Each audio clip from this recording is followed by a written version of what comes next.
नामक एक हरे भरे भारतीय गांव के बीचों बीच गर्मी अपने पूरे जोश के साथ आ चुकी थी। सूरज की तपिश सिर पर थी, जिसने कभी हरे भरे खेतों को भूरे और सुनहरे रंग में बदल दिया था।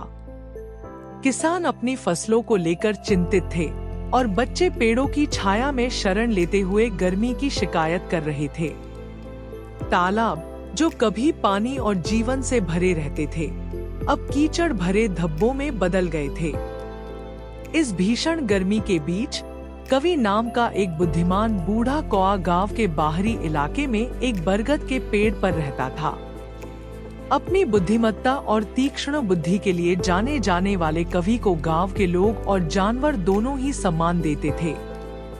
उसने कई मौसम देखे थे और प्रकृति के चक्र को अनगिनत बार देखा था। हालांकि यह गर्मी उसे भी विशेष रूप से कठोर लग रही थी।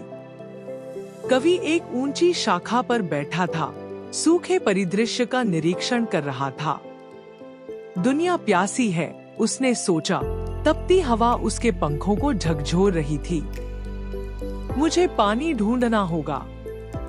दृढ़ निश्चय के साथ कवि ने उड़ान भरी, खेतों और छतों के ऊपर से उड़ता हुआ। उसने प्रकृति के संकेतों को पढ़ना सीख लिया था, ऐसे सुराग ढूंढना जहां दूसरों को सिर्फ अव्यवस्था दिखती थी। फिर भी जब वह एक जगह से दूसरी जगह उड़ता हुआ गया, तो उसने कुएं सूखे, नदियां मात्र टपकती हुई और गांव के तालाब खाली पाए। जैसे ही कवि उम्मीद खोने वाला था, उसने एक सुनसान घर के आंगन में एक चमकती हुई वस्तु देखी। जिज्ञासा से भरकर वह जांच करने के लिए नीचे उतरा। वहां आंगन के बीच में एक लंबा मिट्टी का घड़ा खड़ा था। इसकी सतह ठंडी और आकर्षक थी, जो गर्मी से राहत का वादा कर रही थी। कवि ने पास जाकर अंदर झांका। नीचे पानी की एक झलक थी, जो बहुत करीब थी, फिर भी निराशाजनक रूप से पहुंच से बाहर थी। घड़े की गर्दन संकरी थी और उसकी चोंच कीमती तरल तक नहीं पहुंच पा रही थी। बिना रुके कवि घड़े के किनारे पर बैठ गया, अपने अगले कदम के बारे में सोचते हुए। मुझे कोई रास्ता सोचना चाहिए, उसने खुद से कहा, क्योंकि जहां इच्छा शक्ति होती है, वहां हमेशा कोई रास्ता होता है। कवि का तेज दिमाग संभावनाओं के बारे में सोचने लगा। उसे अपने पूर्वजों की कहानियां, संसाधनशीलता और जीवित रहने की कहानियां याद आ गईं। उसके दिमाग में जो विचार आया वह सरल लेकिन शानदार था। उसे घड़े के अंदर पानी का स्तर बढ़ाने की जरूरत थी। उसकी आंखें आंगन को स्कैन कर रही थी, धूल भरी जमीन पर बिखरे छोटे छोटे कंकड़ों पर ध्यान केंद्रित कर रही थी। वह जानता था कि उन्हें घड़े में डालकर वह पानी को विस्थापित कर सकता है और उसे किनारे के करीब ला सकता है। बिना एक पल बर्बाद किए कवि ने अपनी चोंच में एक कंकड़ उठाया और उसे घड़े में डाल दिया। कंकड़ के पानी में गिरने से एक संतोषजनक छप की गूंज उठी। प्रोत्साहित होकर कवि ने एक एक कंकड़ उठाकर अपना काम जारी रखा। सूरज उस पर लगातार तप रहा था, लेकिन उसका दृढ़ संकल्प अटल था। जैसे जैसे पानी धीरे धीरे ऊपर उठता गया, कवि का उत्साह भी बढ़ता गया। उसे एहसास हुआ कि दृढ़ता उतनी ही महत्वपूर्ण है जितनी की बुद्धिमत्ता। यह काम आसान नहीं था और थकान भी होने लगी, लेकिन वह अपनी प्यास बुझाने की उम्मीद से प्रेरित था। आखिरकार घंटों लगने के बाद पानी कवि के पीने के लिए पर्याप्त करीब आ गया। प्रसन्न मन से उसने लंबे, संतोषजनक घूंट लिए, ठंडक महसूस करते हुए अपने थके हुए शरीर को पुनर्जीवित किया। अपने प्रयास की सफलता का आनंद लेते हुए उसके भीतर राहत और विजय की लहर दौड़ गई। छाया में आराम करते हुए कवि ने अपने द्वारा सीखे गए सबक पर विचार किया। विपत्ति के समय में यह केवल हमारा ज्ञान ही नहीं बल्कि हमारी दृढ़ता भी है जो हमें आगे बढ़ने में मदद करती है। उसने अपनी आंखें बंद करते हुए सोचा।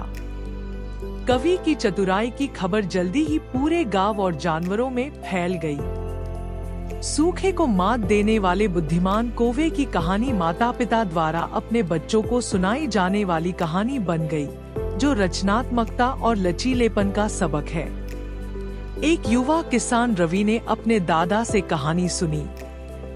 सुनते ही उसे एहसास हुआ कि कौवे की रणनीति को गांव की दूसरी चुनौतियों पर भी लागू किया जा सकता है। हमें अनुकूलन और नवाचार करना सीखना चाहिए, उसके दादा ने रवि के कंधे को थपथपाते हुए कहा था। ठीक कवि की तरह। प्रेरित होकर रवि ने अपने दोस्तों को इकट्ठा किया और कहानी साझा की। साथ मिलकर उन्होंने पानी के संरक्षण और अपने खेतों के लिए सिंचाई में सुधार के तरीकों पर विचार विमर्श किया। उन्होंने छोटे छोटे चेक डैम बनाए और बारिश के पानी को संग्रहित करने के लिए मिट्टी के बर्तनों का इस्तेमाल किया। जैसे ही कवि ने बर्तन में पानी का स्तर बढ़ाया, ग्रामीणों ने अपने समुदाय में उम्मीद जगाना शुरू कर दिया। इस बीच कवि ने अपनी दिनचर्या जारी रखी और अपने ठिकाने से गांव के बदलाव को देखा। उसे यह जानकर गर्व महसूस हुआ कि उसके कार्यों ने दूसरों को प्रेरित किया है। कभी संघर्षरत रहा यह गांव अब भीषण गर्मी के बावजूद भी खुशहाल हो गया है। जैसे जैसे दिन हफ्तों में बदल रहे थे, आसमान बदलने लगा। क्षितिज पर काले बादल छा रहे थे, जो बारिश के आने का संकेत दे रहे थे। गांव के लोग उम्मीद से ऊपर देख रहे थे, आने वाले मानसून का स्वागत करने के लिए तैयार थे। जैसे जैसे बादल घने होते गए, हवा में उत्सुकता बढ़ती गई। गांव में उत्साह का माहौल था। बच्चे खुले मैदानों में खेल रहे थे। उन्हें उम्मीद थी कि बारिश की पहली बूंदें महसूस होंगी। कवि अपने पेड़ से देख रहा था, हवा में बदलाव को महसूस कर रहा था। जंगल के जानवरों ने भी इसे महसूस किया। आसमान में अंधेरा छाने के साथ ही जमीन पर सन्नाटा छा गया। गांव पर लंबी छाया पड़ गई। किसान, जिन्होंने अपनी फसलों को बचाने के लिए अथक परिश्रम किया था, अपने खेतों को पोषण देने के लिए बारिश का इंतजार कर रहे थे। फिर एक जोरदार गड़गड़ाहट के साथ आकाश खुल गया। बारिश मूसलाधार बारिश के साथ बरसने लगी, प्यासी धरती को भिगोने लगी। गांव के लोग बारिश में नाचने लगे। जीवन देने वाले पानी से उनका उत्साह बढ़ गया। खेतों ने नमी को सोख लिया, फसलें भरपूर पानी पी रही थी। कवि ने अपने पंख फैलाए और तूफान में उड़ गया। बारिश को अपने ऊपर बहता हुआ महसूस किया। वह गांव के ऊपर बहुत ऊपर चक्कर लगाता रहा, नीचे के बदलाव का आनंद लेता रहा। कभी सूखे तालाब तेजी से भर गए, नदियां बहने लगी और धरती जीवन से भर गई। मानसून आ चुका था, अपने साथ नवीकरण और समृद्धि का वादा लेकर आया था। गांव में खुशी का माहौल था। बारिश के आशीर्वाद और सूखे मौसम के दौरान सीखे गए सबक के लिए वे आभारी थे। जैसे ही मानसून आया, गांव में रौनक लौट आई। खेत हरे हो गए और हवा में जीवन की चहल पहल बढ़ गई। गांव के लोगों ने फसल की कटाई का जश्न मनाया, एक दूसरे के साथ अपनी उपज और लचीलेपन की कहानियां साझा की। कवि नामक बुद्धिमान कौवे की कहानी गांव की लोक कथा का हिस्सा बन गई। यह एक ऐसी कहानी थी जो समारोहों और त्योहारों पर सुनाई जाती थी, जो सभी को सरलता और दृढ़ता की शक्ति की याद दिलाती थी। कवि के कार्यों ने न केवल गांव के लोगों को बल्कि युवा पीढ़ी को भी प्रेरित किया और उन्हें संसाधनशीलता का मूल्य सिखाया। एक शाम जब सूरज ढल रहा था और गांव के लोग अलाव के चारों ओर इकट्ठा हुए, रवि बोलने के लिए खड़ा हुआ। उसने कहा, कवि ने हमें दिखाया कि हम रचनात्मकता और दृढ़ संकल्प के साथ किसी भी चुनौती को पार कर सकते हैं। हमें प्रकृति और एक दूसरे से सीखते रहना चाहिए। कवि पास की एक शाखा पर बैठा हुआ संतुष्टि की भावना के साथ शब्दों को सुन रहा था। उसने न केवल अपनी प्यास बुझाई थी, बल्कि गांव के लोगों के दिल और दिमाग में भी बदलाव की चिंगारी जलाई थी। जैसे जैसे लपटें जलती रहीं और रात गहराती गई, गांव ने अतीत के सबक को अपनाया और आशा और संभावनाओं से भरे भविष्य की ओर देखा। कवि ने अपनी आंखें बंद कर ली, इस ज्ञान से संतुष्ट कि सच्ची बुद्धि परिस्थितियों से परे अनुकूलन और विकास करने की क्षमता में निहित है।